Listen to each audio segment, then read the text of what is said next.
Welcome back to PSC info world. വിവിധ PSC പരീക്ഷകൾക്ക് ഉപകരിക്കുന്ന 50 GK ക്വസ്റ്റ്യൻ ആണ് നമ്മൾ ഇന്ന് ഡിസ്കസ് ചെയ്യാൻ പോകുന്നത്. നമുക്ക് വീഡിയോയിലേക്ക് പോകാം. നീതി ആയോഗ് നിലവിൽ വന്ന വർഷം 2015 ജനുവരി 1. ചെറുകിട സംരംഭകർക്ക് ഈടില്ലാതെ വായ്പ നൽകുന്ന പ്രധാനമന്ത്രിയുടെ പദ്ധതി മുദ്രാ യോജന. തിരുവിതാംകൂറിൽ ക്ഷേത്ര കഴകക്കാർക്ക് പതിച്ചു നൽകിയിരുന്ന ഭൂമി ഏതു പേരിലാണ് അറിയപ്പെട്ടിരുന്നത്? വിരുത്തി ഭൂമി. വർഷഭീമ ഇൻഷുറൻസ് ഏതു വിഭാഗത്തിൽപ്പെടുന്നു? വർഷഭീമ ഇൻഷുറൻസ് ഏതു വിഭാഗത്തിൽപ്പെടുന്നു? മഴക്കെടുതി. ജൂട്ട് കോർപ്പറേഷൻ ഓഫ് ഇന്ത്യയുടെ ആസ്ഥാനം എവിടെ? കൊൽക്കത്ത. ഇന്ത്യയിൽ മനുഷ്യാവകാശ സംരക്ഷണ നിയമം നിലവിൽ വന്ന വർഷം? മനുഷ്യാവകാശ സംരക്ഷണ നിയമം നിലവിൽ വന്ന വർഷം 1993. ഇന്ത്യ ആദ്യമായി ബഹിരാകാശത്ത് സ്ഥാപിച്ച വാനനിരീക്ഷണ കേന്ദ്രം ഏത്? AstroSat. Poverty and un-British rule in India എന്ന ഗ്രന്ഥത്തിൻ്റെ കർത്താവ്? ദാദാഭായ് നവറോജി. തിരാതടവും തിരാശിഖരവും തമ്മിലുള്ള ലംബദൂരം? തിരാതടവും തിരാശിഖരവും തമ്മിലുള്ള ലംബദൂരത്തിൻ്റെ പേര്? ഉന്നതി. സസ്യങ്ങളുടെ വളർച്ച മനസ്സിലാക്കുന്നതിനുള്ള ഉപകരണം കൈക്കോഗ്രാഫ് കണ്ടുപിടിച്ചത് ആര്? സസ്യങ്ങളുടെ വളർച്ച മനസ്സിലാക്കുന്നതിനുള്ള ഉപകരണമായ കൈക്കോഗ്രാഫ് കണ്ടുപിടിച്ചത് ആര്? JC boss. തുടർച്ചയായി 7 ഒളിമ്പിക്സ് കളിച്ച ആദ്യ ഇന്ത്യൻ ടെന്നീസ് താരം? Leander pace. രാഷ്ട്രം പിന്തുടരേണ്ട മഹത്തായ ആശയങ്ങളും മാർഗങ്ങളും ലക്ഷ്യങ്ങളും പ്രതിപാദിച്ചിട്ടുള്ളത് എവിടെ? നിർദ്ദേശക തത്വങ്ങളിൽ. അടിസ്ഥാന സൗകര്യ വികസനത്തിനായി കേരള സർക്കാർ രൂപീകരിച്ച കിഫ്ബി ബോർഡിൻ്റെ ചെയർപേഴ്സൺ? കിഫ്ബിയുടെ ചെയർപേഴ്സൺ? മുഖ്യമന്ത്രി. കേന്ദ്ര മന്ത്രിസഭ അംഗീകരിച്ച സറോഗസി റെഗുലേഷൻ ആക്ട് 2016 ലക്ഷ്യം വയ്ക്കുന്നത് എന്ത്? വാടക ഗർഭധാരണ നിയന്ത്രണം. 2014 ജൂൺ 2 നിലവിൽ വന്ന സംസ്ഥാനം? തെലങ്കാന. ദേശീയ മനുഷ്യാവകാശ കമ്മീഷൻ്റെ ചെയർപേഴ്സൺ ആര്? അല്ലെങ്കിൽ ആരെയാണ് ദേശീയ മനുഷ്യാവകാശ കമ്മീഷൻ്റെ ചെയർപേഴ്സണായിട്ട് നിയമിക്കുന്നത്? റിട്ടയേർഡ് സുപ്രീം കോടതി ചീഫ് ജസ്റ്റിസ്. സാർവത്രിക പ്രാഥമിക വിദ്യാഭ്യാസം എല്ലാവർക്കും ഉറപ്പുവരുത്തുക എന്ന ലക്ഷ്യത്തോടെ നടപ്പിലാക്കിയ പദ്ധതി? പ്രാഥമിക വിദ്യാഭ്യാസം എല്ലാവർക്കും ഉറപ്പുവരുത്താനുള്ള ലക്ഷ്യത്തോടെ നടപ്പാക്കിയ പദ്ധതി? സർവശിക്ഷ അഭിയാൻ. ഞങ്ങളുടെ കുട്ടികളെ സ്കൂളിൽ പഠിപ്പിച്ചില്ലെങ്കിൽ കാണായ പാടത്തെല്ലാം പുല്ല് മുളപ്പിക്കും എന്ന് പറഞ്ഞ കേരളത്തിലെ സാമൂഹ്യ പരിഷ്കർത്താവ്? അയ്യങ്കാളി. കൽക്കട്ട ക്രോമസോം ആരുടെ രചനയാണ്? കൽക്കട്ട ക്രോമസോം ആരുടെ രചനയാണ്? അമിതാവ് ഘോഷ്. നെടിയിരുപ്പ് സ്വരൂപം എന്നറിയപ്പെട്ടിരുന്നത്? നെടിയിരുപ്പ് സ്വരൂപം എന്നറിയപ്പെട്ടിരുന്ന സ്ഥലം? കോഴിക്കോട്. കേരള നിയമസഭയിൽ അംഗമായ ആദ്യ IAS ഓഫീസർ? അൽഫോൻസ് കണ്ണന്താനം. രാജ്യസഭാ ഉപാധ്യക്ഷനായ ആദ്യ മലയാളി? രാജ്യസഭാ ഉപാധ്യക്ഷനായ ആദ്യ മലയാളി? MM ജേക്കബ്. കേരള സ്പീക്കർ പദവിയിലിരിക്കെ അന്തരിച്ച ആദ്യ വ്യക്തി? കേരള സ്പീക്കർ പദവിയിലിരിക്കെ അന്തരിച്ച ആദ്യ വ്യക്തി? KM സീതി സാഹിബ്. കന്യാകുമാരിയിലെ വട്ടക്കോട്ട നിർമ്മിച്ചത് ആര്? മാർത്താണ്ഡവർമ്മ.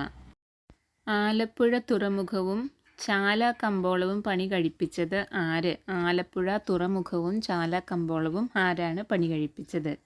രാജാ കേശവദാസ്. ആരുടെ ഭരണകാലത്താണ് ലണ്ടൻ മിഷൻ സൊസൈറ്റി ആരംഭിച്ചത്? റാണി ഗൗരി പാർവതിഭായിയുടെ കാലത്ത്. തെൻവഞ്ചി, ദേശിങ്ങനാട്, ജയസിംഹനാട് എന്നീ പേരുകളിൽ അറിയപ്പെട്ടിരുന്ന സ്ഥലം? കൊല്ലം. കൃഷ്ണപുരം കൊട്ടാരത്തിൽ സ്ഥിതി ചെയ്യുന്ന കേരളത്തിലെ ഏറ്റവും വലിയ ചുവർ ചിത്രം? ഗജേന്ദ്രമോക്ഷം. കേരള ഗവർണർ പദവി ലഭിച്ച ആദ്യ മലയാളി? കേരള ഗവർണർ പദവി ലഭിച്ച ആദ്യ മലയാളി? വി വിശ്വനാഥൻ. മാമ്പള്ളി ശാസനം പുറപ്പെടുവിച്ച ഭരണാധികാരി? ശ്രീ വല്ലഭൻ കോത. കേരളം ഭരിച്ച ഏക ക്രിസ്തീയ രാജവംശം. കേരളം ഭരിച്ച ഏക ക്രിസ്തീയ രാജവംശം വില്വാർവട്ടം രാജവംശം. ഇന്ത്യയിൽ പോർച്ചുഗീസ് സാമ്രാജ്യത്തിൻ്റെ സ്ഥാപകനായി അറിയപ്പെടുന്നത് അൽബുക്കർക്ക്. തുഗ്ലക്കാബാദ് നഗരം പണി കഴിപ്പിച്ച ഭരണാധികാരി ഗിയാസുദ്ദീൻ തുഗ്ലക്ക്. സയ്യിദ് വംശത്തിലെ അവസാന ഭരണാധികാരി. സയ്യിദ് വംശത്തിലെ അവസാന ഭരണാധികാരി അലാവുദ്ദീൻ ആലം ഷാ. ഷേർമണ്ടൽ ലൈബ്രറിയുടെ പടിക്കെട്ടിൽ നിന്ന് വീണ് മരിച്ച മുഗൾ ഭരണാധികാരി ഹുമയൂൺ. മെഗസ്തനീസ് രചിച്ച പ്രധാന കൃതി. മെഗസ്തനീസ് രചിച്ച പ്രധാന കൃതി ഇന്ഡിക്ക. മൗര്യവംശത്തിലെ അവസാന ഭരണാധികാരി ബൃഹദ്രഥൻ. അക്ബറിൻ്റെ സദസ്യനായിരുന്ന വിദൂഷക പണ്ഡിതൻ ബീർബൽ അല്ലെങ്കിൽ മഹേഷ് ദാസ്. ചന്ദ്രഗുപ്ത മൗര്യനു ശേഷം അധികാരത്തിൽ വന്നത് ആര്? ചന്ദ്രഗുപ്ത മൗര്യനു ശേഷം അധികാരത്തിൽ വന്നത് ബിന്ദുസാരൻ. പരന്ത്രീസുകാർ എന്നറിയപ്പെടുന്ന വിദേശികൾ ആര്? പരന്ത്രീസുകാർ എന്നറിയപ്പെടുന്നത് ഫ്രഞ്ചുകാർ. ഇന്ത്യയിൽ ആദ്യത്തെ അച്ചടിശാല ഗോവയിൽ ആരംഭിച്ച വിദേശീയർ. ഗോവയിൽ ആദ്യത്തെ അച്ചടിശാല ആരംഭിച്ച വിദേശീയർ പോർച്ചുഗീസുകാർ 1556. ഇന്ത്യയെയും ഇന്ത്യക്കാരെയും ഇഷ്ടമല്ല എന്ന് പറഞ്ഞ മുഗൾ രാജാവ്. ഇന്ത്യയെയും ഇന്ത്യക്കാരെയും ഇഷ്ടമല്ല എന്ന് പറഞ്ഞ മുഗൾ രാജാവ് ബാബർ. രണ്ടാം മൈസൂർ യുദ്ധത്തിൽ ഹൈദരാലി പിടിച്ചെടുത്ത പ്രദേശം ആർക്കോട്ട്. നളന്ദ സർവകലാശാല സ്ഥാപിച്ച ഗുപ്തരാജാവ് കുമാരഗുപ്തൻ. കാളയെപ്പോലെ പണിയെടുക്കൂ, സന്യാസിയെപ്പോലെ ജീവിക്കൂ എന്ന് പറഞ്ഞത് ആര്? അംബേദ്കർ.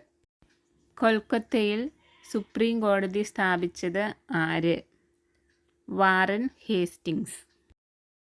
സൈമൺ കമ്മീഷനിലെ അംഗങ്ങളുടെ എണ്ണം. സൈമൺ കമ്മീഷനിലെ അംഗങ്ങളുടെ എണ്ണം 7. മൗലിക അവകാശങ്ങളെക്കുറിച്ച് പ്രമേയം പാസാക്കിയ കോൺഗ്രസ് സമ്മേളനം 1931 കറാച്ചി സമ്മേളനം. ഇന്ത്യയിൽ രാഷ്ട്രീയത്തിൽ പ്രവേശിക്കുന്നതിന് മുൻപ് രാജ്യം ചുറ്റി സഞ്ചരിക്കാൻ ഗാന്ധിജിയെ ഉപദേശിച്ചത് ആര്? ഗോപാലകൃഷ്ണ ഗോഖലെ. ബംഗാൾ വിഭജനം നിലവിൽ വന്നപ്പോഴത്തെ വൈസ്രോയി. ബംഗാൾ വിഭജനം നിലവിൽ വന്നപ്പോഴത്തെ വൈസ്രോയി ആരായിരുന്നു? മിൻറ്റോ പ്രഭു. സ്വരാജ് പാർട്ടിയുടെ ആദ്യ സമ്മേളനം നടന്ന സ്ഥലം. സ്വരാജ് പാർട്ടിയുടെ ആദ്യ സമ്മേളനം നടന്ന സ്ഥലം അലഹബാദ്. ഇന്ത്യൻ ശിക്ഷാ നിയമത്തിൻ്റെ ശില്പി. ഇന്ത്യൻ ശിക്ഷാ നിയമത്തിൻ്റെ ശില്പി എന്നറിയപ്പെടുന്നത് മക്കാളെ പ്രഭു.